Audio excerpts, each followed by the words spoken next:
Hello everyone and welcome again. I would like to talk a little bit about my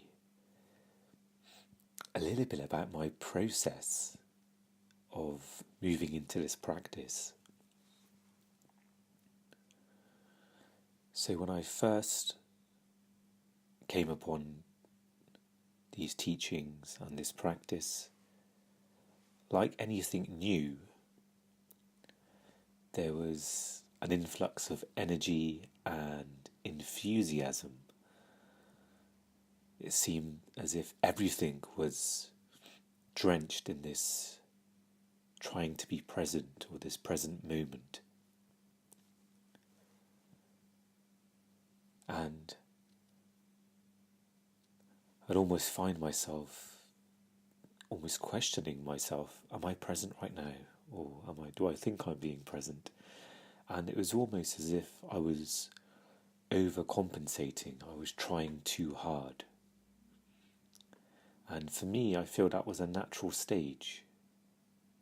And I find when I have learned something new or I'm doing something new in the past, there is a bit of anxiousness there, a bit of trying to understand everything in one moment. I need to understand all of it now. I need to be perfect in doing it now. And so with this almost overcompensating, I learned to take a step back. And learned again doesn't ever seem like it's the right word to use, but I guess a lot of this was done intuitively as well. And so that may be one thing to be aware of if you're new to exploring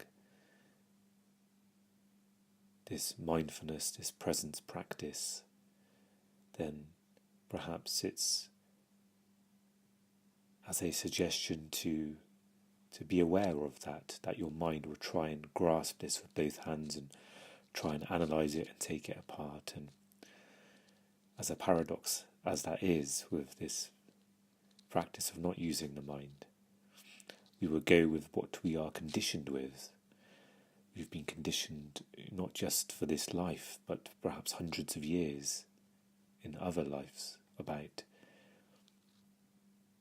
using our mind, and even human conditioning, thousands of years of human conditioning where we've been using our minds, and that's how we've evolved.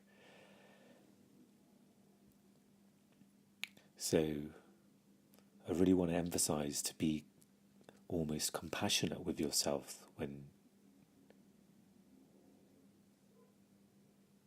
starting this practice. And part of being compassionate is perhaps not worrying about times when you feel like you are making mistakes or you're not doing something properly or as you intended.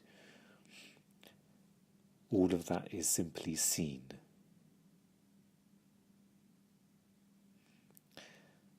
And perhaps have some trust in your own abilities as well. There are teachings out there, there are great spiritual teachers, there are great books and videos that gives you some really helpful pointings, but ultimately everything is done inside of you. It is you who would do this, and it is who you are. So there's nothing you have to figure out or learn in a sense. You are this. And a lot of teachings, almost they're the opposite of teachings, they're undoings.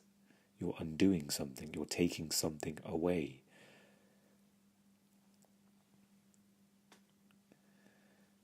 So that was all of my process.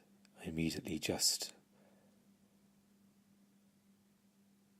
was very anxious. I suffer from anxiety anyway, so it kind of put that into overdrive. I need to read all of these books, I need to make sure. And even got to the point where I was thinking something and I was trying to find a quote that will remedy this thought or in my head, I'd think, oh, what would Eckhart say in this moment? What would Mooji say? And I almost try to kind of justify all of my actions or inactions with a certain quote from a video or a book. I found I was doing that also. So at the moment, just to give you an idea of, I guess, my day, I find the mornings the most challenging to be present. And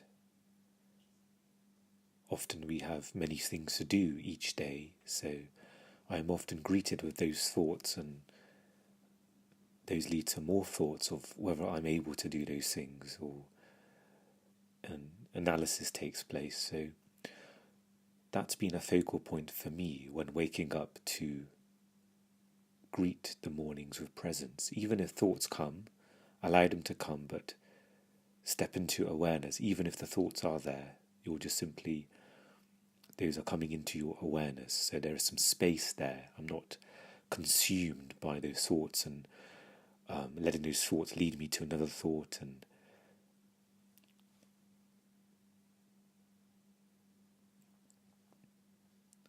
And I often carry this to the bathroom where I brush my teeth and wash my face. And I use those as an opportunity just to be present. I've got my electric toothbrush and I rest it on one tooth and slowly move along. Washing my face, I feel the cold splash of water. And there are days where I may not have as much presence while doing these activities. And it's just all part of the maturing process. There'll be some days when you're making a cup of tea and you're just so still. As you're stirring the tea, you're just almost with the water. You feel it just swirling around, and you're so in touch with the present moment. And other times you may sit down and think you have no awareness of making the cup of tea. So a lot of this is not, in a sense, measuring and thinking, oh, I was present doing this activity yesterday, but I wasn't so much today. It's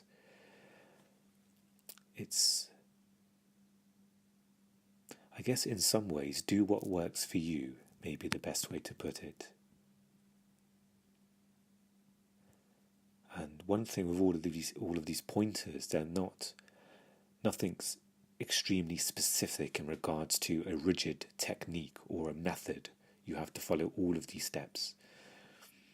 So I do like the freedom of that, because if you look at our individual selves, we all have our own different history, our own psychological makeup. So naturally we're going to do things in our own way. And we can even go as far as saying, we have our own cultures, different cultures, countries we're from, different religions, everything can be different, but still we can incorporate these teachings.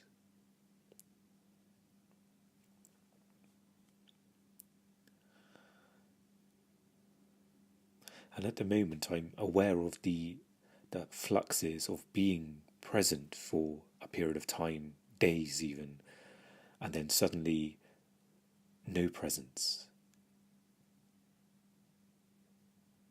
The last couple of weeks is an example of that. The last thing I wanted to do was be present. And if you imagine all of the pain in our bodies, all of the experiences we've had and we've not dealt with those, then they will come out one way or another. And it's almost riding the wave. Again, it's not thinking, I wasn't present for the last couple of weeks, now okay, I must make up for that almost, or I must double down on my present practice, or something like that. It's just, again, everything is a learning process. I can reflect back on that and actively think, okay, what was stopping me from being present? Why was I rejecting the present moment? And if I was to look at that now, the answer of pain body comes up. I was in an enormous amount of pain, so perhaps I was just in the pain body. That could be one answer, because I realised there was some awareness at times, but it was very brief. And then I would go back into rejecting the present moment. I'll be binging on TV or food or something like that. I find journaling to be quite helpful as well. For me, I've used it as a way of venting. In these last couple of weeks, I've had lots of ruminating thoughts and things like that, and journaling helped with that. And it brought some awareness to it as well, because as I was journaling, naturally there was some awareness there, even though I was in pain. So at the moment, I'm focusing on one book, which is The Power of Now. I do have a few other books as well. I have Eckhart's New Earth also. I have a poetry book from Mooji, which he gives pointings. But for the time being, I'm just simply working my way through The Power of Now. And I find the book quite easy to read on my phone, on the app, because it's one of those books where I think it's designed where you read it and then reflect upon it. It's not a book necessarily where you just read it all in one go or in large chunks. I think Eckhart would like for people to read and then reflect and then go to that pointing he's talking about, rather than consuming information and knowledge and almost memorizing or studying pointings, which it's what he talks about. Sometimes we can fall into that trap of collecting signposts or quotes or pointings of things, but not actually going there or where they're actually pointing to. And I still do this on a regular basis. And the reason for that is because it's so subtle. It's such a subtle shift between being in the mind and being conscious. But the experience is vast. So the shift is subtle, I find. I can almost insidiously be into the mind will creep in, and it would catch me out, or I'll just suddenly be in the mind and realise, oh, I've just been thinking about this for the last 5 minutes, and I can drop that and step into being now. So it is very subtle, and as you go along this process, perhaps there'll be times where you catch the mind in the act. Suddenly a thought comes, and maybe another thought comes, and straight away you think, oh, I'm being led by the mind at the moment, or do I need to be thinking about this right now? I'm sat on a park bench, there's a lovely view, fresh air, and you'll catch yourself in those moments, as I have done.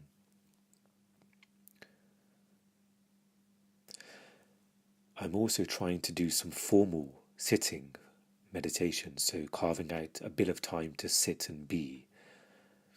I find that a bit of a struggle at the moment. What tends to come naturally to me is just use everyday activities to be present, talking to somebody, walking down the stairs, typing on my laptop if I'm doing some writing or some work, drinking a sip of water. So I'm finding little moments to be present.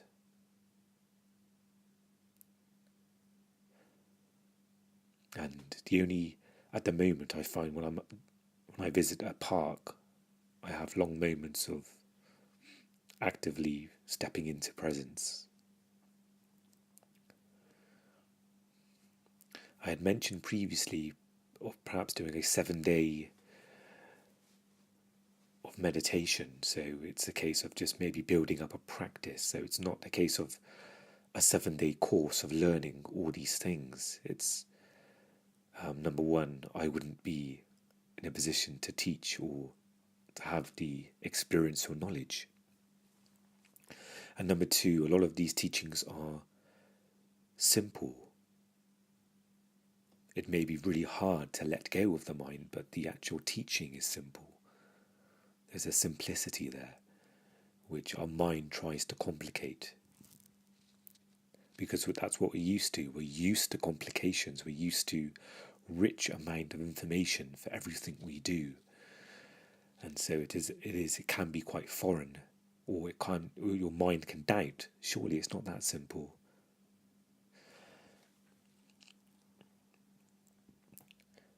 But perhaps in time that's something I can do. And the reason I haven't scheduled that as of yet is because of my low mood, and my mental health has been a bit more of a challenge. That has been a bit difficult to schedule and to think if I'm able to do that. Because it would be a bit difficult if I had,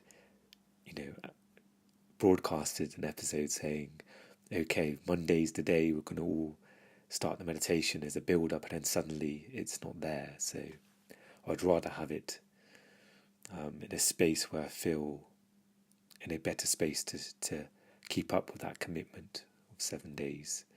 Or maybe in time I'll maybe do a mini one, 3 days perhaps, to just get a taste and see how people experience that. And it's almost, so again, it's not learning something in those 3 days, it's just having that encouragement and support, knowing myself and others will be doing this as well over the time.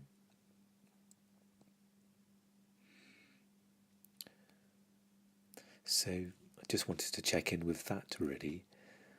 I hadn't planned on recording this. I was sat here on my laptop and suddenly a thought came in about my kind of process, or my kind of mini journey of, different stages of intenseness of learning this practice or exploring this practice. And a few things came to me, such as, finding a quote that can justify an action I do, or justify a thought, or can remedy a thought. And I thought I would immediately pick up my phone, and I retrieved my microphone, and I thought I'd just start recording. One thing that's been on my mind and I'd like to share with you guys is Patreon. I've recently set up a Patreon account, and for those who don't know what Patreon is almost a crowdfunding website where different creators can receive support from people who will listen, or the audience of that creator. So on the Patreon website you can pledge a certain amount of money each month in regards to supporting a creator, and that's what I've set up at the moment. And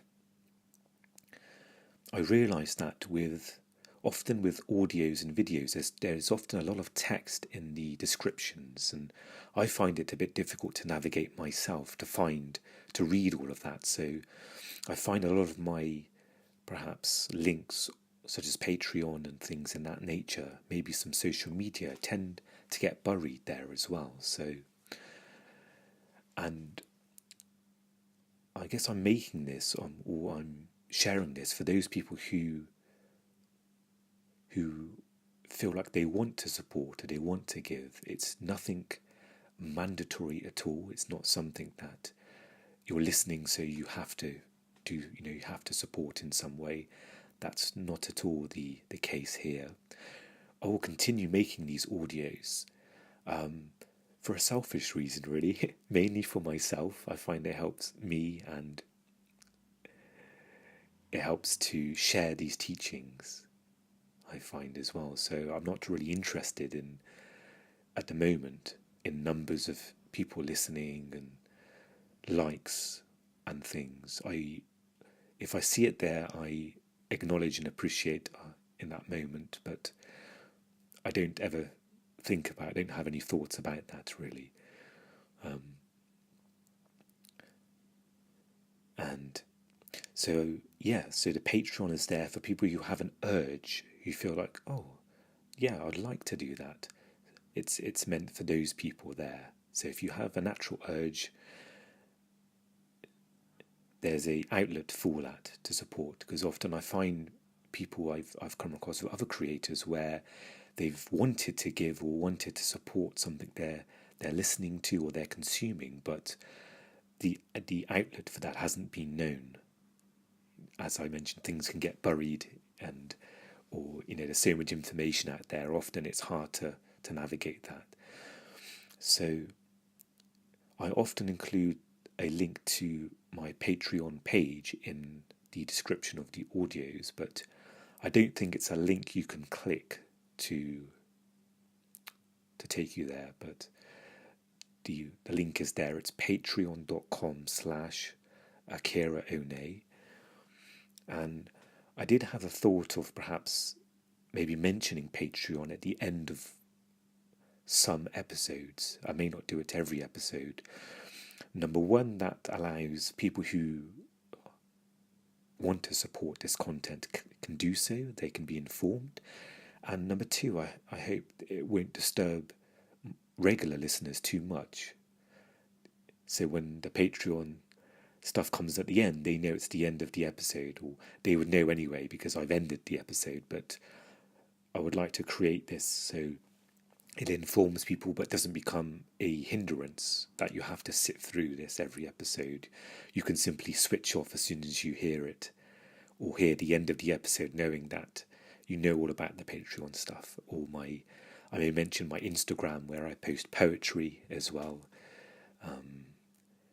So that's something I was thinking of doing, of including maybe here and there in some episodes just a quick snippet about my Patreon. So I may record a separate snippet audio for that, and I distribute through Anchor, and so they've got a method of simply adding a segment of audio in a certain place of your episode. So yeah, I just wanted to kind of get that out there really. So I wanted to share that with you, and on my Patreon page I've written a little bit about myself and how your pledges can support also.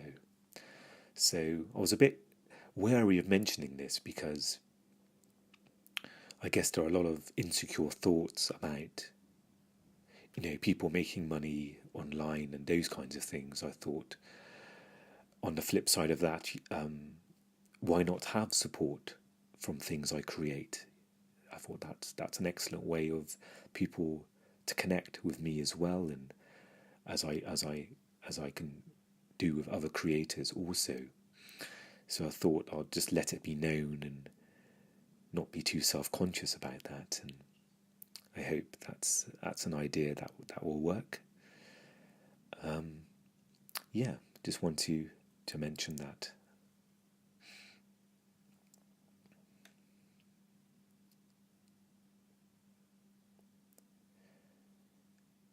So for the moment, I'd just like to, after all of that information, just to settle back into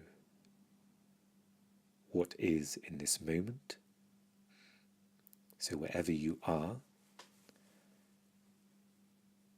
just simply allow this moment as you listen to be. So whatever is going on in your life, whether there are difficult, challenging times or good times happening in your life, allow everything to be as it is right now.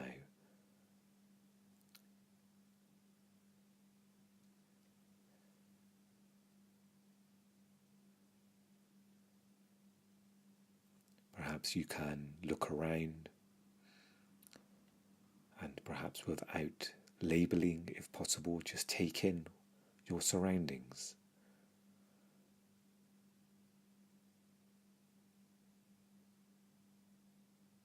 And almost feel the relief of not labeling.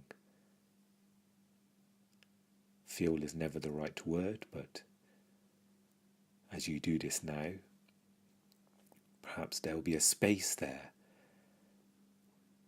Instead of thoughts, there's now a space.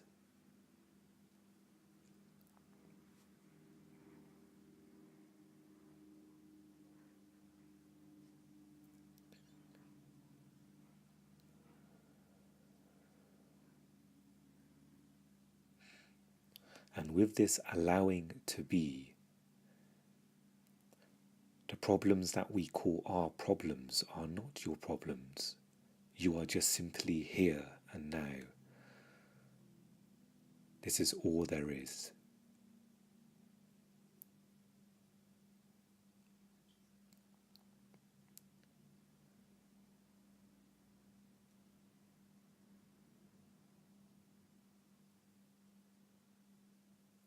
So as you go about your day, or as you finish listening to the remainder of this audio, see if that presence stays with you. Because even your awareness is seen. Whether you remain in awareness or if thought comes, all of that is seen by the perceiver.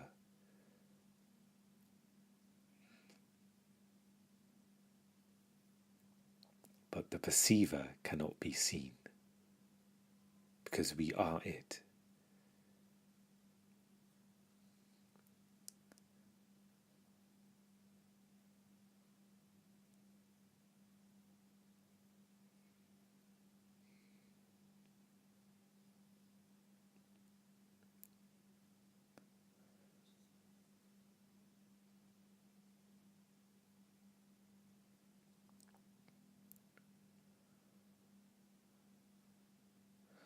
And even if you have an extremely busy day, just remind yourself there is always 10 seconds before you start the car where you can just simply rest in that moment. Drop everything and just simply be.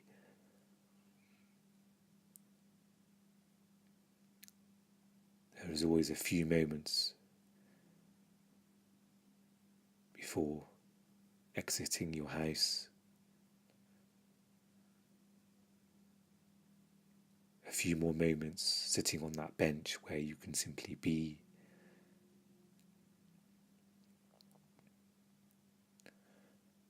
A few seconds of being present before you answer the phone, or after a phone call. Give yourself that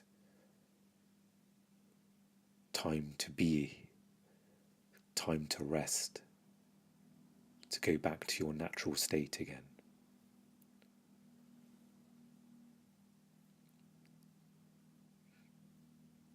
Thank you all for listening today, and I wish you well, and I will speak to you again very soon.